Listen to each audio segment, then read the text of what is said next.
Hello students, आज हम आपकी टेक्स्ट बुक है रेनबो का सेकंड चैप्टर है आपका अ रूम 10/8 जो के.एस. दुग्गल ने लिखा है। ये राइटर हैं इसके। एक्चुअली बेटा ये 10/8 जो है ये 10 गुना 8 का एक रूम है, और एक्चुअली ये रूम नहीं है, ये एक ऐसा एक बेस लिया है मिस्टर के.एस. दुग्गल ने, जिसके थ्रू ये एक जो ट्रिंच बन रही है, एक जो खाई बन रही है, एक मॉडर्न जनरेशन साथ ही साथ हमारी जो ओल्ड जनरेशन हुआ करती है उनके बीच में एक थॉट्स की जो खाई बन रही है, जो एक विचारों के बीच में एक जो दूरी आ रही है ना, मिस्टर के.एस. दुग्गल ने उस दूरी को दर्शाने का प्रयास किया है। एक बहुत पुराना कोटेशन चलता है बेटा, एक बहुत पुराने समय से एक कहावत हिंदी में चलती है, ठीक है, जैसा करोगे वैसा भरोगे, ठीक है। इंग्लिश में इसके लिए कहा जाता है as you sow so shall you reap. बहुत पुरानी कहावत है, ठीक है ना। जैसा बोओगे बेटा वैसा ही काटने को मिलेगा, जैसा आप करोगे वैसा निश्चित रूप से हमारे साथ होना है। मैं किसी के साथ अच्छा करूंगा, देर सवेर मेरे साथ अच्छा होना है। मैंने अगर किसी के साथ बुरा किया है तो देर सवेर निश्चित रूप से मेरे साथ बुरा होना है, ठीक है। भारतीय परंपरा रही है, भारतीय संस्कृति रही है कि हमारे यहाँ माता पिता और गुरु जो है उनको ईश्वर से भी पहली पंक्ति में रखा जाता है, उनसे अग्रणी पंक्ति में रखा जाता है, ठीक है ना। The parents as well as the teachers are counted more important and more respectful even in the comparison of God itself. ऐसा कहा गया है हमारी भारतीय परंपराओं में, हमारे भारतीय दर्शन में, हमारे भारतीय ग्रंथों में ये लिखा हुआ है कि माँ बाप और गुरु जो है वो वास्तव में, अगर किसी ने ईश्वर को नहीं देखा है, हमने ईश्वर को वास्तव में नहीं देखा होता है, लेकिन अगर हमें देखना है तो हम अपने माँ बाप में ईश्वर की प्रतिकृति देख सकते हैं। ये एक हमारी परंपरा रही है। 10/8 का जो रूम है, एक साइज है 10/8 का, इसके थ्रू एक बहुत बड़ी एक विचारधारा हमारे सामने रखी जा रही है, एक बहुत बड़ा विचार करने वाला बिंदु हमारे सामने रखा जा रहा है कि आधुनिक लोग जो है वो क्या कर रहे हैं। हम लोग जो आधुनिकता का आवरण ओढ़ लेते हैं वो वास्तव में क्या कर रहे हैं, ठीक है ना। मैंने पहले कह दिया बेटा कि जैसा हम करेंगे निश्चित रूप से हमारे साथ वैसा ही होना है, ठीक है। मैं अपने पेरेंट्स के साथ जैसा करूँगा, मैं अपने माता पिता के साथ जैसा करूँगा और मैं ये अच्छा व्यवहार करूँगा, निश्चित रूप से मेरे साथ मेरी आने वाली जनरेशन जो है, मेरे जो संतति है वो निश्चित रूप से मेरे साथ भी अच्छा व्यवहार करेंगे, क्योंकि जो देखता है व्यक्ति वैसा ही सीखता है, ठीक है। अगर मैंने उनके साथ दुर्व्यवहार किया, मैं उनके साथ प्रॉपर व्यवहार नहीं करता हूं, मैं उनको रेस्पेक्ट नहीं देता हूं, तो मैं इस बात का कतई आशा नहीं रखता हूं, न मैं इस बात का पात्र हूं, ठीक है ना। आई डोंट डिजर्व कि मेरी जो जनरेशन है, मेरे जो बेटा बेटी हैं वो मेरा सम्मान करेंगे, इस बात को मैं कतई इस बात की आशा कर भी नहीं सकता और न मुझे करनी चाहिए। मूल पाठ पे आते हैं। 10/8 का जो रूम है इसमें एक फैमिली है, ठीक है ना, हस्बैंड वाइफ है, उनके बच्चे हैं, फैमिली का नाम है मलिक्स, ओके। मलिक्स फैमिली है, मलिक का परिवार है, मिस्टर मलिक, मिसिज मलिक, उनका एक बेटा और उनकी एक बेटी, यूं करके एक पूरा परिवार उनका बहुत अच्छा परिवार है। और परिवार के मुखिया जो है कायदे से होनी चाहिए मिस्टर मलिक जो है उनकी माता जी, मिस्टर मलिक की जो माताजी हैं ये परिवार के मुखिया होनी चाहिए, क्योंकि वो परिवार में सबसे बड़ी है, ठीक है ना। And they have proposed, mister Malik और मिसिज मलिक ने एक प्लान किया है कि वो दिल्ली में अपना एक मकान बनाएंगे, और मकान बनाएंगे उसका एक ड्राफ्ट प्लान बनाया जा रहा है। और मिसिज मलिक बाकी मकान की तरफ फोकस नहीं कर रही हैं, कहानी के ऊपर हम लोग सुपरफाइशियली निकल रहे हैं। मिस्टर मलिक और मिसिज मलिक ने एक प्लान बनाया है कि वो एक दिल्ली में अपना एक मकान बनाएंगे। उन्होंने एक मोस्ट फैशनेबल जो कॉलोनी है, सबसे आधुनिक कॉलोनी जो, उसमें उन्होंने एक प्लॉट लिया है और प्लॉट लेके उसमें वो मकान बना रहे हैं। मकान जब भी बनाया जाता है तो उसका एक ड्राफ्ट प्लान बनाया जाता है, एक कच्चा चित्र बन के आता है ना। आर्किटेक्ट जो होता है वो उसका एक डिजाइन करता है, कौन सा कमरा किस साइज का रहेगा, कौन से रूम का किधर फेस रहेगा, कहाँ विंडो रहेगी, विंडो की साइज क्या रहेगी, पूरा मकान का एक आउटलेट तैयार किया जाता है ना, एक उसका ड्राफ्ट प्लान रेडी किया जाता है। ऐसे एक प्लान यहाँ पे रेडी किया जाता है। And while the plan was being ready, एक ड्राफ्ट प्लान आर्किटेक्ट उनको टेबल पे दिखा रहा है। मिसेस मलिक की सोच इतनी संकीर्ण है, she was so narrow minded कि एक बड़ा मकान बन रहा है, एक बड़ा खूबसूरत मकान बना रहे हैं वो लोग, लेकिन मिसेस मलिक का फोकस सिर्फ इस बात पे है कि जो सबसे प्रधान पात्र है, जो सबसे प्रधान चरित्र, जो सबसे प्रधान व्यक्ति उनके घर में है, सबसे प्रधान व्यक्ति कौन हुआ? मिस्टर मलिक की माताजी, ठीक है। तो कायदे से जो सबसे बढ़िया रूम होना चाहिए वो मिसिज मलिक के सास का होना चाहिए, मदर इन लॉ का होना चाहिए। But she is actually planning कि जो सबसे छोटा रूम ठीक है ना।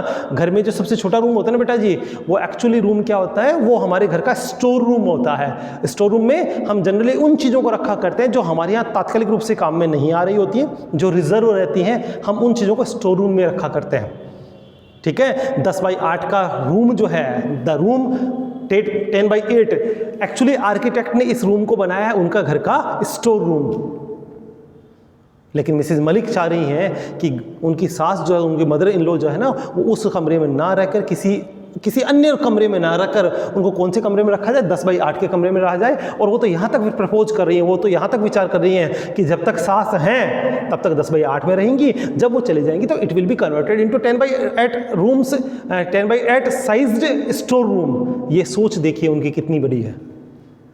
ठीक है, बार बार प्रपोज कर रही हैं, पति नहीं ध्यान दे रहा है, आर्किटेक्ट ध्यान नहीं दे रहा है, लेकिन बार बार कह रही हैं कि 10x8 का रूम जो है हम इसको स्टोर रूम बना सकते हैं। और ये किसको दिया जा सकता है, अपनी सास को दिया जा सकता है। और उनके बाद इस रूम को हम किस में कन्वर्ट कर देंगे, स्टोर रूम में कन्वर्ट कर देंगे। ये प्लान बना रही थी। मैंने पहले कहा as you sow so shall you reap. Conditions कुछ ऐसी बनती हैं, मकान पूरा बन जाता है। ठीक है ना, मिस्टर मलिक का ट्रांसफ़र हो जाता है, मिसेज मलिक को और उनके परिवार को मिस्टर मलिक के साथ जाना पड़ता है। लंबा टाइम निकल जाता है बेटा, एक लंबा स्पेन निकल जाता है। और होता क्या है, मिस्टर मलिक की डेथ हो जाती है। मिसेज मलिक जो है वो अब सास बन जाती हैं। और होता वही है, मकान वही है, इतिहास अपने आप को दोहराता है बेटा। और मिसेज मलिक जो अपनी सास को 10x8 के रूम में रखना चाहती है ना, उनकी बहू उसी 10x8 के रूम में मिसेज मलिक को रखती है। ये एक सोच बताई जा रही है कि when we are on the front line, हमसे आगे वाले लोगों को, हमसे बड़ी जनरेशन को डिसरिगार्ड करना शुरू कर देते हैं बेटा। If we are making them disregarded, अगर हमारे द्वारा उनका सम्मान नहीं किया जा रहा है तो हम लोग इस बात की आशा नहीं रख सकते हैं कि हमें सम्मान मिलेगा। ठीक है ना, मैंने जैसा किया मेरे साथ वैसा होना ही है, ये निश्चित मान के रखें, देर सवेर होगा। ठीक है, actually mister KS Duggal has taken a very burning issue. उन्होंने एक बहुत ज्वलंत मुद्दा लिया है इस चीज़ को लेके कि हम अपने बड़ों का सम्मान करें, बड़ों को फ्रंट लाइन पर रखें, हम लोगों को पूरी तरह से सम्मान करें, क्योंकि बड़ों को सम्मान के अलावा किसी दूसरी चीज़ की रिक्वायरमेंट नहीं है। और सबसे बड़ा ये बात है, ये एक मोरल वैल्यू निकालना चाह रहे हैं। एक मोरल वैल्यू जो है, actually mister KS Duggal wants to infuse the moral value among the new generation and the youths that they must pay regard to their elders। ठीक है ना, क्योंकि अगर वे उन बड़ों को सम्मान दे रहे हैं तो निश्चित रूप से बड़ों को सम्मान देने की जो परंपरा है, जब वो बड़े बनेंगे, जब वो आगे वाली लाइन में आएंगे, जब वो ढलती हुई उम्र में आएंगे, ठीक है ना, जब वो गुजरती हुई अवस्था में आएंगे तो निश्चित रूप से उनको भी सम्मान मिलेगा। और उन्होंने सम्मान नहीं दिया तो आने वाली जनरेशन उनको खुद को सम्मान नहीं देगी। बहुत शानदार चैप्टर बेटा, चैप्टर शुरू करते हैं। आप लोग अपनी बुक निकालें और लाइंस का ध्यान रखें। हार्ड स्पेलिंग्स जो हैं, टफ स्पेलिंग्स जो हैं, हम उनको डिस्कस करेंगे। बाकी आपका बुक आपके पास होना चाहिए। लाइन टू लाइन हम लोग चल रहे हैं, हम लोग वर्ड वाइज वर्ड चलेंगे। आपको जहां प्रॉब्लम आए, you can call me and you can have a instant solution of your problem. Okay, let's move. Lesson number 2, a room 10x8. We have undergone through the summary of the chapter. Now, vividly we discuss the entire chapter. This room might be 10x8, said Mrs. Malik. बहुत easy chapter है, बहुत easy language है। said Mrs. Malik, Mrs Malik ने कहा कि ये जो room है, ठीक है ना, ये 10x8 का होना चाहिए। पहले बता दिया गया रूम कौन सा, जो एक आर्किटेक्ट ने ड्राफ्ट प्लान पे लेकर आया है।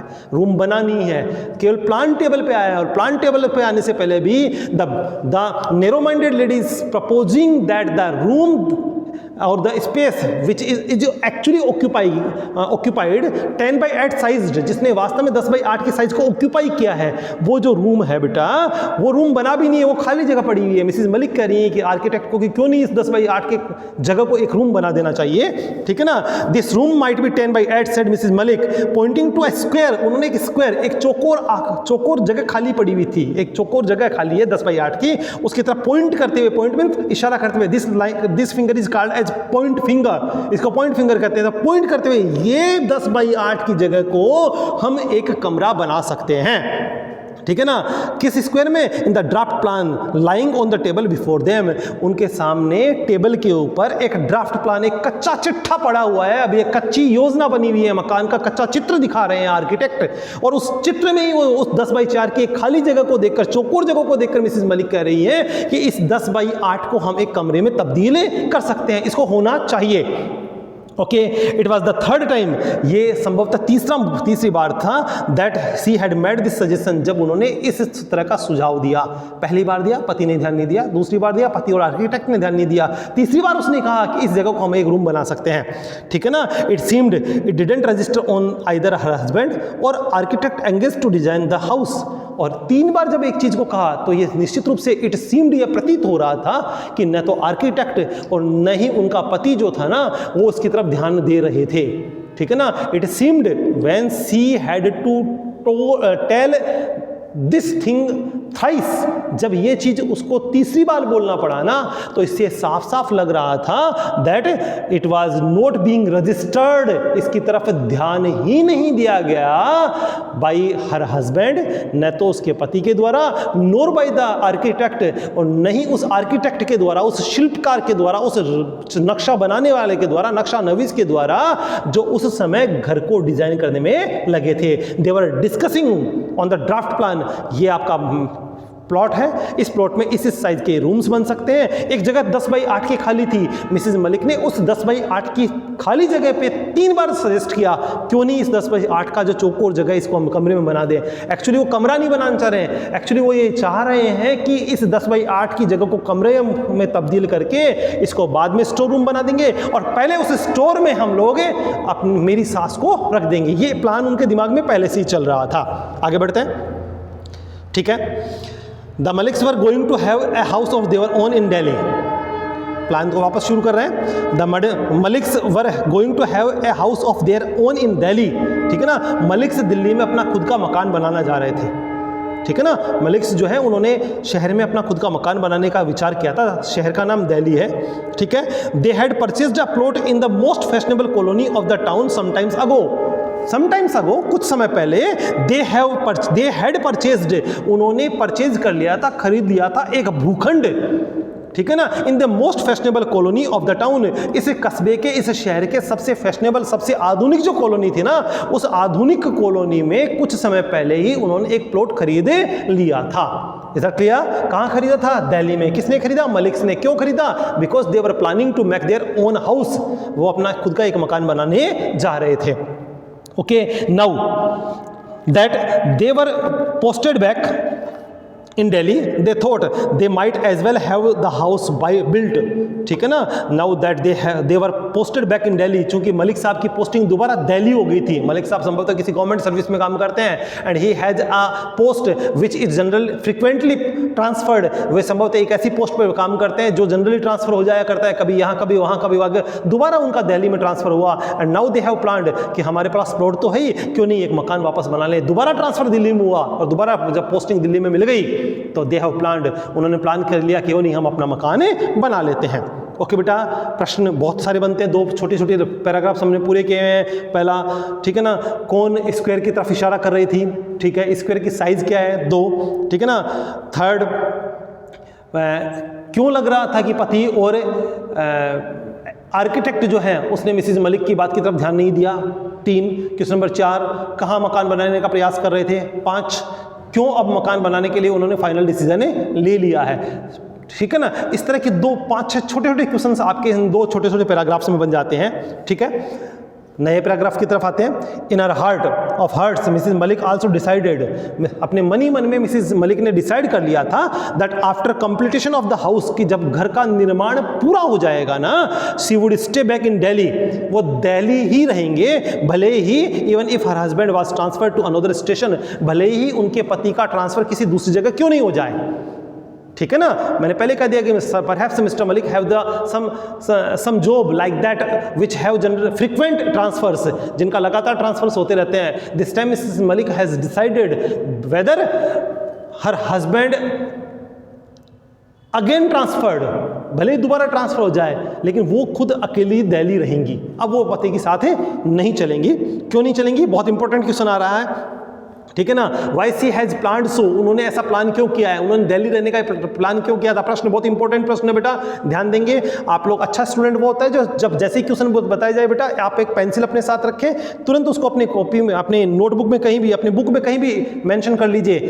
इंपॉर्टेंट क्वेश्चन आ रहा है, why Mrs Malik has decided not to go with her husband even when the house has been made once, जब मकान एक बार बन चुका है तो उस मकान बनने के बाद पति के साथ मिसेज मलिक जाने की इच्छा क्यों नहीं रख रही है? कारण क्या है? पहला कारण, ठीक है ना। नाउ फिर से रिपीट कर रहा हूं मैं, in her heart of hearts, अपने मन ही मन में Mrs Malik has also decided, Mrs Malik ने निश्चित कर लिया था that after completion of the house, कि घर की पूर्णता के पश्चात she would stay back in Delhi, वह दिल्ली ही रहेंगी, even if her husband was transferred to another station, भले ही उनके पति का ट्रांसफर दूसरी जगह क्यों नहीं हो जाए, भले ही पति का ट्रांसफर कहीं भी हो जाए, लेकिन वो जो है वो दिल्ली ही रहेंगी। Okay, she was sick of her postings, उसका कारण क्या है? एक तो पति के बार बार ट्रांसफर होने की वजह से, एक स्थान से दूसरे स्थान पर स्थानांतरण होने की वजह से शी वाज सिक, वो परेशान हो गई थी, पक गई हैं, थक गई हैं, कभी यहां कभी वहां जाते जाते। दूसरा, every other year they were moved to a new place, हर साल उनके पति का ट्रांसफर किसी नई जगह हो जाता है, पति के साथ उनको वापस जाना पड़ता है। Now that the children were grown up, सबसे बड़ी बात है कि बच्चे अब बड़े हो गए थे, ठीक है ना, बच्चे एक बेटा एक बेटी है उनकी, ये हम आगे पढ़ेंगे, तो वो अब बड़े हो गए थे, ठीक है ना। और जब बच्चे बड़े हो जाते हैं तो it was not desirable to shift them from school to school, उनका हर साल हर दूसरे साल एक स्कूल से दूसरे स्कूल में शिफ्ट करना उचित नहीं था, क्योंकि एक स्थान से दूसरे स्थान पर जाते ही उनके स्टडी डिस्टर्ब होती है, उनका स्कूल चेंज होता है, और स्कूल चेंज होने से एनवायरमेंट चेंज होता है, टीचर्स चेंज होते हैं। शी वाज नॉट डिजायरिंग, वो उनकी इच्छा ही नहीं थी कि इस तरह का कोई काम अपने बच्चों के एजुकेशन के साथ हो। पहला, what was the cause? She was sick of his constant transfers, लगातार होने वाले ट्रांसफर से, और एक स्थान से दूसरे स्थान पर जा जाकर परेशान हो गए हैं। दूसरा क्या था, ठीक है ना, दूसरा ये कि now the children were grown up, बच्चे अब थोड़े बड़े हो गए थे, और बच्चों के बड़े होने की वजह से इट वाज नॉट डिजायरेबल, ये उचित नहीं था, ये समीचीन नहीं था कि एक स्थान से दूसरे स्थान पर बच्चों के स्कूल को बार बार डिस्टर्ब किया जावे। Mrs Malik said, Mrs Malik ने कहा कि if he must, Mr Malik could go alone, ठीक है ना। मिसेज मलिक ने पहले ही निश्चित कर लिया था, कह दिया था कि अगर जाना ही पड़ेगा, अगर ट्रांसफर ही होगा तो ट्रांसफर होने के पास मिस्टर मलिक ही अकेले जाएंगे, हम लोग, हम का मतलब मिसेज मलिक, बच्चे और सास, वो कहीं नहीं जाएंगे, ठीक है ना। She would settle down permanently in Delhi with the children, उन्होंने पहले निश्चित कर लिया था, she would settle down permanently in Delhi with the children. हम समझेंगे बेटा, शी वुड सेटल डाउन, देखो एक वर्ड आ रहा है would, she would settle down, would को हम बाद में देखेंगे, पहले हिंदी मीनिंग देख लें। She would settle down permanently in Delhi, वो परमानेंटली दिल्ली में अपने बच्चों के साथ रह जाएंगे। She would have her mother in law for company, ध्यान दें, she would have her mother in law for company, अभी उनके साथ सास नहीं रहती है, वो कहेंगी कि जब मैं परमानेंटली दिल्ली में सेटल हो जाऊंगी, मिस्टर मलिक को अगर जाना पड़ेगा तो वो अकेले जा सकते हैं, ठीक है ना। कहाँ जा सकते हैं अकेले? जहां भी उनकी पोस्टिंग हो, वो परमानेंटली दिल्ली में रहेंगी, क्योंकि वो परेशान हो गई हैं बार बार ट्रांसफर से, बच्चों की एजुकेशन डिस्टर्ब होती है, इसलिए जैसे ही मकान कंप्लीट हो जाएगा, she would permanently settle down in Delhi and for company, this is not their her PS and second duty. एक बहू की एक दायित्व बनता है, एक नैतिक दायित्व बनता है कि जब सास बूढ़ी हो वो अपने साथ रखे सास को। यहां पे वो कह रही है फॉर कंपनी, अपने साथ के लिए, चूंकि मिस्टर मलिक वहां है नहीं, बच्चे थोड़े कम बड़े हैं, ठीक है ना, वो अकेले रहेंगी, तो साथ के लिए मैं अपनी सास को अपने पास रख लूंगी ताकि घर में बसती रहे। This is the mentality of Mrs Malik, whether it must be her PS duty, मेरी सास मेरे साथ रहती हैं, क्या फर्क पड़ता है, ये अगर वो कहती तो कोई बात नहीं है, but now she is saying for company she would keep her mother in law with her. Mr Malik had no objection to it, और जब ये विचार उन्होंने ये रखा, मिसेज मलिक ने अपने पति के सामने रखा ना, मिस्टर मलिक ने इस बात को लेकर कोई ऑब्जेक्शन नहीं दिया, ठीक है ना। क्या कहा उन्होंने? मैं परमानेंटली यही रहूंगी, आपका ट्रांसफर होता है आप जाइए, अगर मुझे अकेला रहने में डर लगेगा तो मैं अपनी सास को अपने पास रख लूंगी। When she proposed this, mister Malik did not have any kind of objection. Now would use आ रहा है, वुड बेटा वुड कहां यूज होगा? She would settle, she would keep, एक और word she would settle word है, वो रह जाएगी, वुड का यूज हो रहा है। She would keep, she would keep her mother in law, यहाँ पे वुड वर्ड है, वुड क्यों आ रहा है बेटा? ये बेटा इमेजिनेशन चल रहा है, इमेजिनरी कंडीशनल चल रहा है। क्या चल रहा है? Imaginary conditional. इमेजिनरी कंडीशनल क्या रहता है बेटा? स्ट्रक्चर आप लोगों ने 11th क्लास में पढ़ा है, if plus subject plus MV second plus object, ये इफ क्लास आ गया, यहाँ पे क्या रहेगा बेटा? Subject plus would, should, could, might plus MV first plus MV first plus object. जब किसी सेंटेंस में ये वाला स्ट्रक्चर चलता है या इस तरह से चलता है तो सेंटेंस में इमेजिनेशन को शो किया जाता है, इमेजिनरी कंडीशनल को शो किया जाता है। यहां पे कल्पना की जा रही है कि when the house would be built, जब मकान बन चुका होगा, वो बना नहीं है, जब बन जाएगा तो मैं ऐसा करूंगी। ठीक है ना, यहां पे ये क्या रहा बेटा, इमेजिनेशन का इमेजिनरी आ रही है। मकान जब कंप्लीट हो जाएगा, I would settle down permanently in Delhi, okay, and I will keep my mother in law for my company.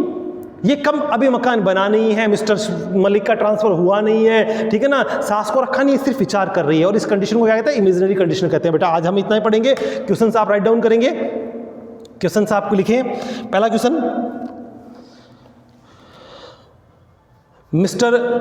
Mrs Malik was pointing for what? Mrs. Malik was pointing for what? Question number 2, how do you get the idea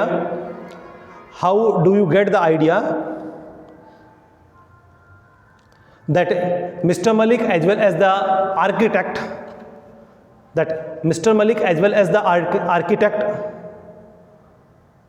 was reluctant to listen Mrs. Malik? reluctant इच्छा नहीं रखने को कहते हैं, अनिच्छुक। Question number 3, why the Maliks have planned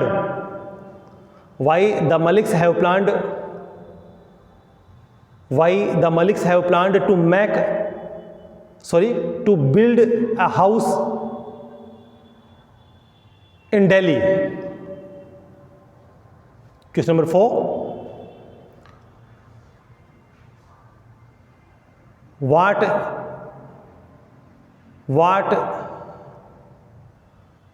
Mrs. Malik has decided